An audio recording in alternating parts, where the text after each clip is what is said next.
wir sind die Joachims. Ich bin Norma. Und ich bin der Markus. Willkommen im Mittelalter. Kommt mit rein.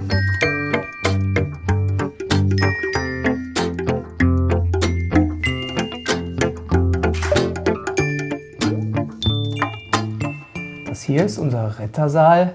Wir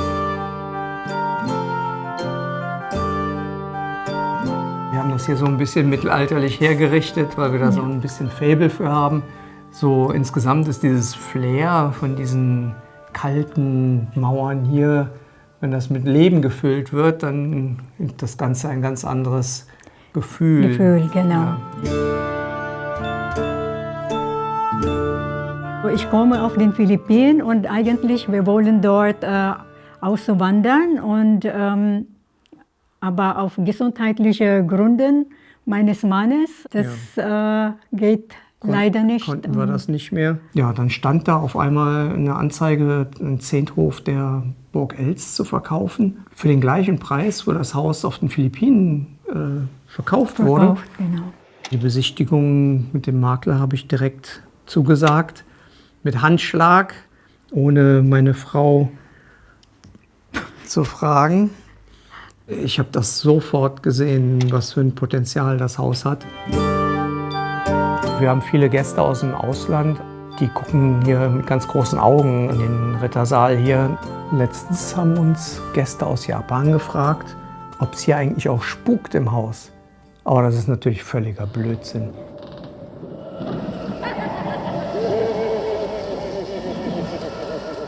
So, dann gehen wir jetzt ins richtige Mittelalter. Kommt mit. Hier sind wir im mittelalterlichen Wehraufgang. Das ist hier der älteste Teil des Hauses auch. Der wurde extra so angelegt, um ihn besonders gut verteidigen zu können. Also er ist uneben und hat eine Rechtswindung drin, sodass jeder, der hier rein wollte, mit dem Schwert die rechte Hand nicht benutzen konnte, weil er hier gegen die Wand stand. Dann gehen wir mal ein bisschen weiter. Da wir jetzt ja hier im Mittelalter sind, haben wir gedacht, es gibt die Tradition, ein eigenes Familienwappen zu haben. Und das ist jetzt das Familienwappen der Familie Joachim geworden. Und hier für mich, diese Wand wäre für mich wie eine Déjà-vu, weil als ich noch in Philippinen war, noch keine Fachwerkhäuser gesehen habe. Und hatte ich in meinem Traum so Ähnliches gesehen und das sah für mich aus wie eine zusammengenähte Patchwork-Wand. Und als wir zum ersten Mal dieses Haus getreten haben, da habe ich diese Wand an meinen Traum erinnert. Dann haben wir hier diesen großen Wandteppich. Der stammt aus den 70er Jahren. Das hat uns einfach super gefallen. Das passte auf diese leere Wand. So, das ist unsere bescheidene Küche.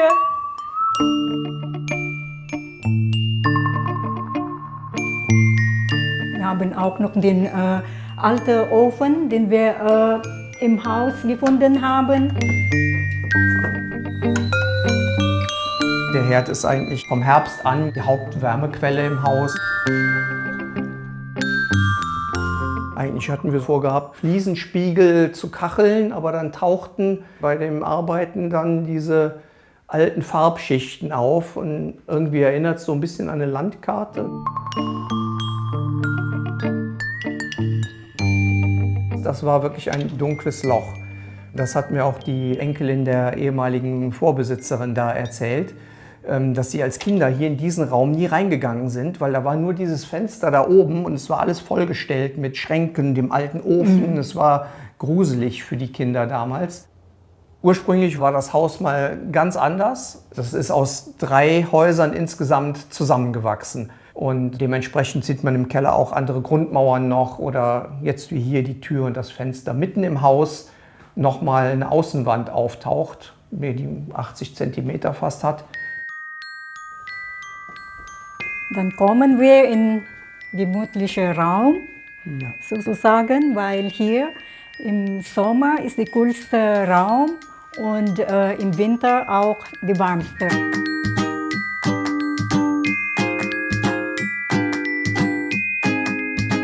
Eigentlich hat jedes Teil irgendwo eine Geschichte hier bei uns. Der alte Blasebalg da drüben, der stammt aus einer Glashütte in Frankreich. Das ist Kurt. Wir dachten, wir bringen sie hier, damit das ein bisschen hier Farbe im Haus bringt und damit hier nicht alles so dunkel und... Ja, der passt auf das Haus ja, auf. Genau. Immer, ne? Die beiden Sessel, das war unser erster Sessel, den wir gekauft, als wir zusammengekommen sind. Und ja, die begleiten uns jetzt seitdem. Da haben wir uns echt voll gefunden, ne? Weil seitdem wir uns kennengelernt haben, seit 2004, fangen wir eigentlich an, und solche Sachen zu gucken, zu suchen, Flohmärkte. Wir sind schon immer einig gewesen, außer das Haus am Anfang. Das sah für mich aus wie eine Riesenarbeit, weil hier lagen überall Zeug, Gerümpel und Müll und man sieht fast gar nichts Schönes im Haus. Es waren 104 Kubikmeter, glaube ich, waren es an Müll, die wir hier rausgebracht haben aus dem Haus. Aber jetzt ist, gefällt mir. Gott sei Dank. Das hätte auch schief gehen können, ne?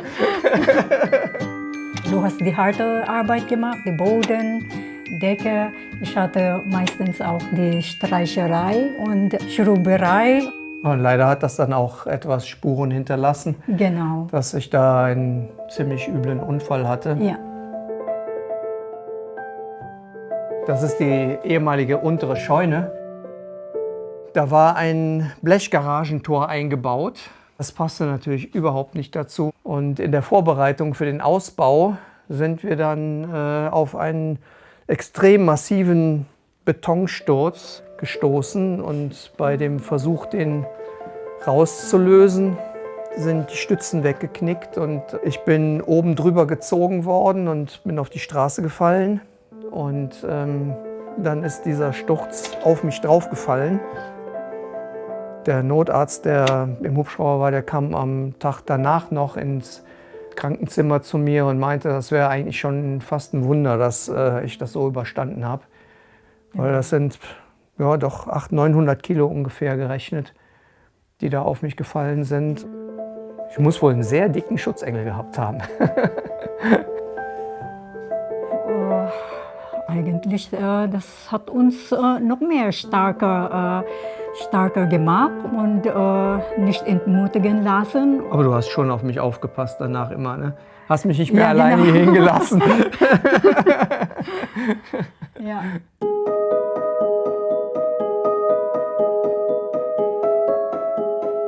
Dann gehen wir mal weiter ins Bad, denn das Haus hat uns noch weiter auf Trab gehalten. Das ist jetzt der letzte Teil des Hauses, der fertig geworden ist. Willkommen in unserem Bad.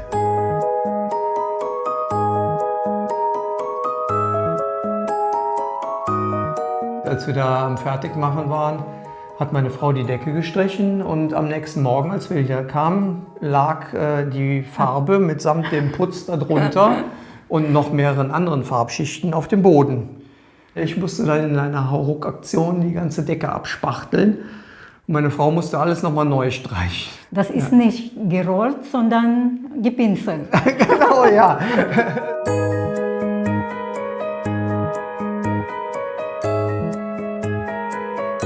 Dann haben wir hier natürlich auch noch einen alten Badeofen, der mit Holz befeuert werden kann. Der braucht ungefähr 30 Minuten, ne, bis er auf Temperatur ist. Das ist unsere Katze. Hier kommen wir auch gleich zu unserer alten, originalen Treppe noch. Die hat sich auch über die Jahrhunderte erhalten, erstaunlicherweise. Die meisten davon sind abgerissen worden. Aber unsere ist noch da. Alles gebeilt und nicht gesägt. Das hier ist ja ein altes Zehnthaus der Burg Eltz. Hier wurden praktisch der Zehnte der Erträge der Bauern gesammelt und dann weitergegeben zu den Lehnsherren. Sie sehen hier auf dem Bild meinen Urgroßvater, von dem ich angeblich die Nase geerbt habe. Dazu passt auch noch die Pickelhaube aus dem gleichen Regiment, wo er war. Ja, und daneben, da ist so ein Bild von mir, wo ich bei der Bundeswehr war. Allerdings habe ich meine Dienstzeit ein bisschen anders verbracht. Wir haben auch Andenken von Philippinen mitgebracht und das sind die Hütte, wo ich hier komme. Gehen wir jetzt weiter in unser Schlafzimmer. Hier haben wir irgendwie einen ziemlichen Stilbruch im Vergleich zum restlichen Haus. Weil hier sind viele Sachen aus den 70er. Der Miro-Teppich ist eigentlich ein Wandteppich, aber wir haben keinen Platz mehr an der Wand. Deshalb ist der Teppich jetzt da auf dem Boden. Aber für uns genau richtig, weil da kann man sich wunderbar hinsetzen und auch mal ein schönes Spiel machen. 2004 im August haben wir uns kennengelernt. 2005 im Februar, März haben wir geheiratet. Genau. Und dann auf den Philippinen eine große Hochzeit gehabt dann. Es waren so um die 2.500 Gäste. Ja. Wir haben 18 Schweine geschlachtet. Wir hatten ungefähr 400 Kilo Hühnchen und ein ganzes Zimmer voll Reissäcke. Wahnsinnshochzeit. Ja, 4 Tage lang hat das gedauert. Das ist eigentlich eine normale Hochzeit bei uns. Und hier ist dann das Zimmer unseres Sohnes Lance, wenn er da ist. Dann haben wir hier natürlich auch noch meinen Bogen hängen. Das ist so ein bisschen Hobby von uns. Dann gehen wir weiter in unser Winterschlafzimmer, weil dieses Zimmer hier lässt sich nicht gut heizen. Und hier, wenn es richtig kalt ist, dann haben wir hier zumindest schon mal einen Ofen. Dann gehen wir jetzt in unseren Rittersaal, den kennt ihr ja schon. Eigentlich ist es ja nur der obere Teil der Scheune. Das Inventar ist nicht aus dem Haus alles hier. Dieser Ritter hier zum Beispiel, der stammt aus einem kleinen Trögelgeschäft in Bonn. Und wir haben den zu Fuß nach Hause getragen in einem Pappkarton. So, hier ist unser Übergangswohnzimmer für Herbst und Frühjahr. Da unten ist unser Schlafzimmer. Wenn wir hinten ein Fenster aufmachen und hier, das kühlt dann abends ein bisschen runter. Wir brauchen keine Klimaanlage. Dann haben wir hier die alten Karl-May-Bücher alle. Und da kann man entspannen hier oben. Hier oben sitzen wir gerne, besonders abends. Da hat man hier einen schönen Platz, um die beleuchtete Burg Bischofstein gegenüber zu sehen und die Zikaden zu hören im Sommer. Leider sehen wir hier auch unser Dach. Das ist unser größeres Problem, was uns irgendwann noch ins Haus steht. Wir würden es gerne wieder in ein richtiges Schieferdach verwandeln. Es wäre schon für das Haus und auch fürs Dorf hier eine schöne Sache, weil alle Nachbarn, die haben sich gefreut, dass hier wieder Leben reinkommt, dass das Haus wieder bewohnt wird.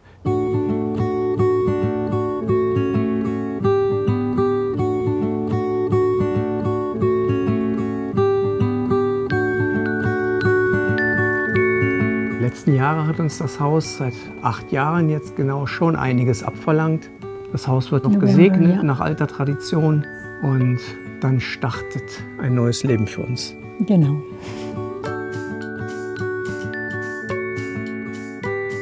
Das war sie, die Roomtour durch unseren mittelalterlichen Zehnthof. Wenn ihr noch mehr schöne Wohnungen und Häuser sehen wollt, dann Klickt mal hier oder hier. oder abonniert den Kanal. Tschüss! Tschüss!